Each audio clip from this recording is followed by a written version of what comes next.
आसामनि गेजेरावनो गिबिसिन स्किल एजुकेशन इन्स्टिट्यूशन महरै गनायथि मोनदों नायदो गुरुआ बेसेबां सिगाङाव असमिया सुबुंनिफ्रायबो बेखौ मानो नांगौ दा एसे उनाव बुंलांगोन स्किल एजुकेशन जोंनो मानो नांगौ बेयो बर' फरायसाफ्रा धुबुरी सरकारि हाई स्कुलाव फरायहैनांगौ जानाया गुरुदेवनि नाजानायजों ब्रह्म बर्डिं आरो राय बाहादुर जगत चन्द्र मौजादार मेस बर्डिंखौ लुफुंना होदोंमोन बय सानै मानो लुफुंखौ सोंनो हागौ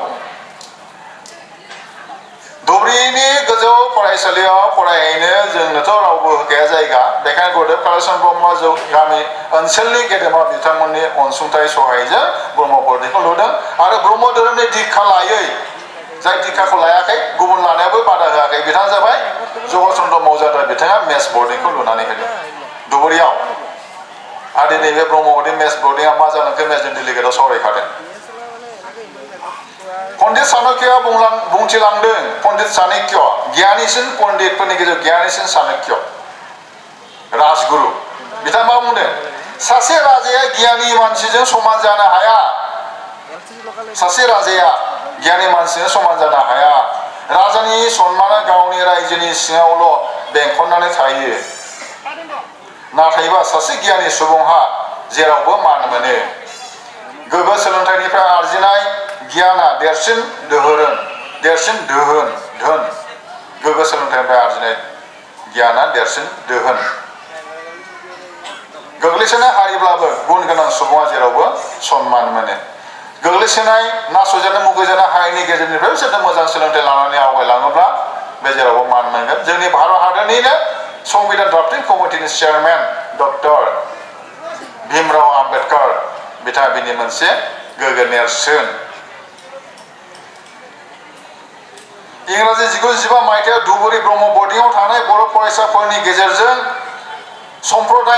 बर' सम्प्रदायनि सुबुंफोरखौ खौसेथि खालामनायनि थांखिजों छात्र सन्मिलन खुंहोनानै बर' माहारिनि जौगानायनि हाबाफारि गुरुदेव कालिचरण आफाया लाजेनदों नायदो बहा संजेनदों धुबुरी ब्रह्म बर्डिंआव हाई स्कुलाव फरायनाय बै समाव रुपनाथ ब्रह्म मदाराम ब्रह्म बिथांमोनखौ लानानै जोंनि आसामनि बहाबा फरायसाफोर दङ सोलोंथाइ मोनजेननाय आसि बिजौआव साननो हानाय बेनि मोनसे छात्र सन्मिलन लानायनि बिथोन होदों छात्र सन्मिलन मानि मा छात्रफ्रानो गैलिया बर' होनाय सिनायथि लाजिबाय बेखौ सन्मिलन खुङो जोंनि बाय बाहागिया जेब्ला जोबस्रांजोब्बाय क'क्राझाराव दङ कार्बि आंलंआव दङ जनायाव दंहैयो जों मोनसे जोंनि बाहागि सन्मिलन खुंनांसिगोन मा होनो गोमाजोबनायखौ बोखांफिननायनि सन्मिलन सोदोबखौ बिथाङा बै समावनो लाबोदों बेनिफ्राय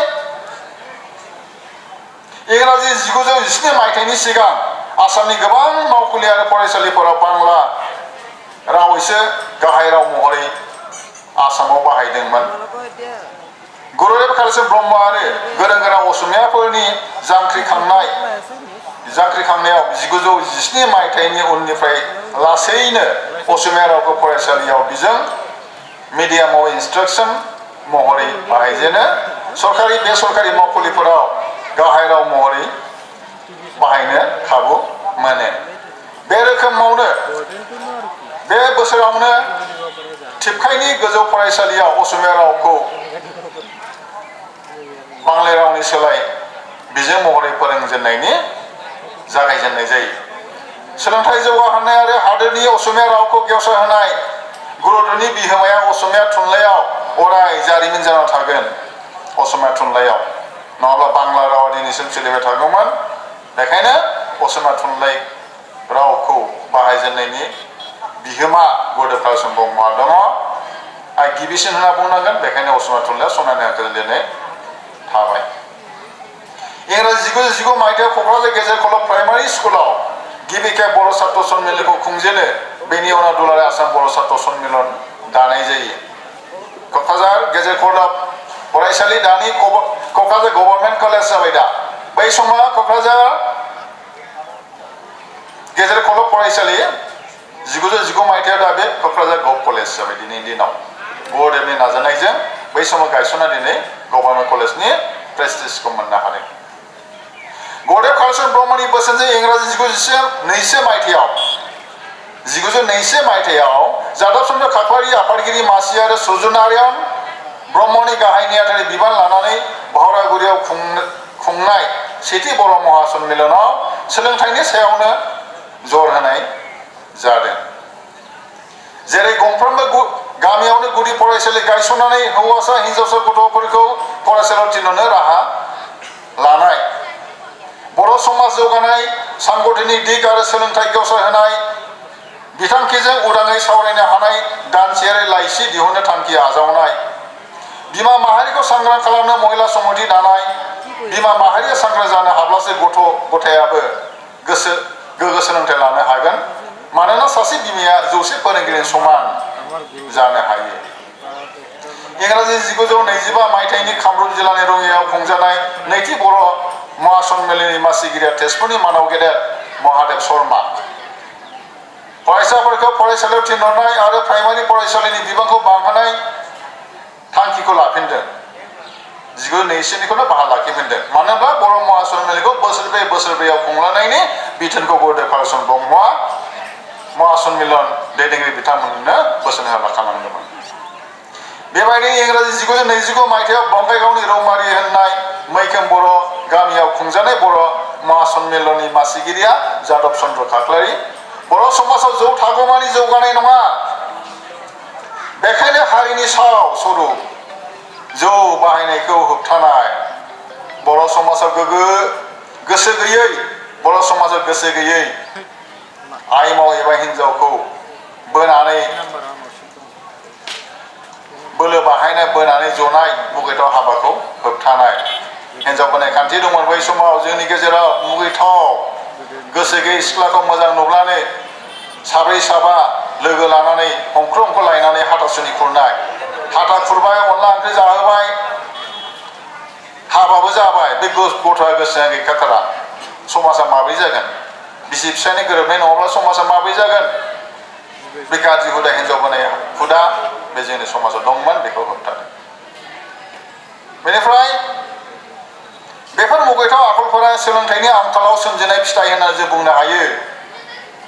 इंराजि 1929 मायथाइ 4 जानुवारि शुक्रबारनि बेलासि 2:30 रिंगायाव गुरुदेव आरो बिनि लोगोफोरा शिलंआव साइमन कमिसननो गथायनाय गोसोखां बिलाइयाव होनाय 12था दफाफोरनि गेजेराव फाइनो 8आव बेरखांनाय राव बायदों। बर' हारिया सरकारनि आखायाव सोलोंथाइ आरो साख्रि थिसननायनि बेलायाव जर'खा खाबु थानांगौ। सोलोंथाइ आयदायाव बर' हारिया जोबोद गोग्लैसोनाय। बे जाहोननि थाखायनो जोंनि हारिया गोरोन्थि लामाजों दैदेनजायो। बिसोर गावसोरखौनो गुबुन हादोरनि रां दाहार होग्राफोरनि आखाइनिफ्राय उदां खालामनो हायाखै। बे जेंनाखौ सुस्रांनो थाखाय मावथारनो गोनां सिगां गुदि फरायसालि सोलोंथाइ थानांगोन आरो बर' फरायसाफ्रा गोजौ सोलोंथाइ लानो हानायनि बिसोरनो रांखान्थियारि मददनि खाबु होनांगोन।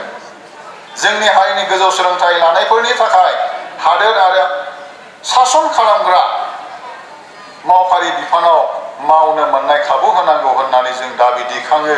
नायदो गुरुदेव कालीचरण आफाया सोलोंथाइखौ गुदि लांदों। सोलोंथाइनिजों जों समाजखौ फोसाबनो हायो। सोलोंथाइ गैयाब्ला जों जेरावबो आवगायनो हाया। बेखायनो साइमन कमिसन होनाय मेम'रेन्डामनि 8 दफायाव बे रोखायै बेरखांदों। बेनिफ्राय गुरुदेवनि नैतिक शिक्षानि गेजेरजों होलांनाय बोसोनथिफोर, थैसान्दि रायजो जालांनोब्ला लेखा गोरों जाथारनांगोन। लेखा रोंबा धर्म, अर्थ, काम, मोक्ष बे चतुर्बर्ग फल मोनो। जों जे जातिनि संसारनि मोजांनि सानदों, बे खामानिया सानसे मोजां खामानिखौ मावनो हाहोगोन। लेखा रोङै खामानि मावनाया, संसार सालायनाया मेगन खाना लावथि बुग्रोमनानै आन्दासे लामा थाबायनाय बायदि, लेखा गोरोंनिया मेगन गुनुनि लामा थाबायनाय बायदि। लेखाखौ गोरोंनिफ्राय सिखावा खावनानै लांनो हाया, दाखायदा लुथिनानै लांनो हाया। बिदा फंबायजों गुबुन जाज्लायब्लाबो, लाय लथर रानना लांजोबब्लाबो बिद्याखौ लांनो हाया। नायदो बेसेबां बोसोन गुरुदेवनि। नाथाय जों दिनै नुनो मोनदों गोबां फसरा आफामोना बिजाब दिहुनदों, नाथाय बिजाब बायनानै फरायग्रा जोंनि धोरोमावनो आंखालखौ आं नुनो मोनदों। थफ्ला गिदिर गिदिर बोसोरनैसिम लाबथिंबाय थादों आफामोना ब्रह्म धोरोमनि गुरुदेव कालीचरण आफानि बोसोनखौ लानानै। बेखौ बायग्रायाबो जोबोद बाङाय। गुरुदेवा कालचरन बै समाव